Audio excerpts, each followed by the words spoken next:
لیکن میرا نماز باجماعت سے متعلق ایک سوال ہے.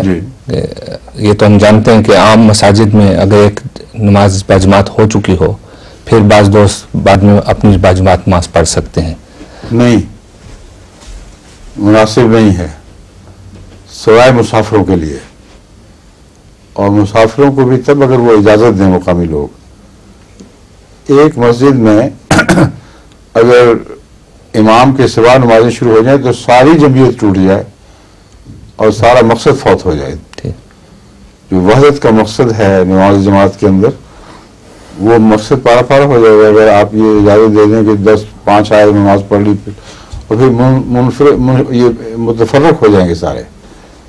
اس لیے دستور یہی ہے کہ اگر کوئی مسافر ہوں، وہ گزر رہے ہیں، انہوں نے مسجد میں نماز پڑھنی، وہ وقت کے پابند نہیں، مقامی انتظام کے تابع بھی نہیں ہیں، اس لیے وہ ایسا کر لیتے ہیں، مگر دوسروں کے لیے مناسب نہیں ہے. سمجھ گئے؟ لیکن وہ لوگ جو ڈیوٹی پر ہیں مثلا آپ کی حفاظت وہ الگ سے مسئلہ ہے، وہ انتظام کے تابع اجازت ہوتی ہے نا. اچھا، وہ پڑھ سکتے ہیں. وہ الگ بات، وہ انتظام کے تابع نہ صرف اجازت بلکہ ان کا حق ہے، کیونکہ وہ دینی ضرورت کی خاطر محروم رہے.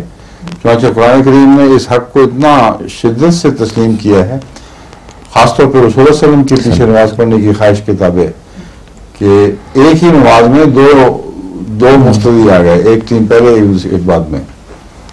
ٹھیک ہے.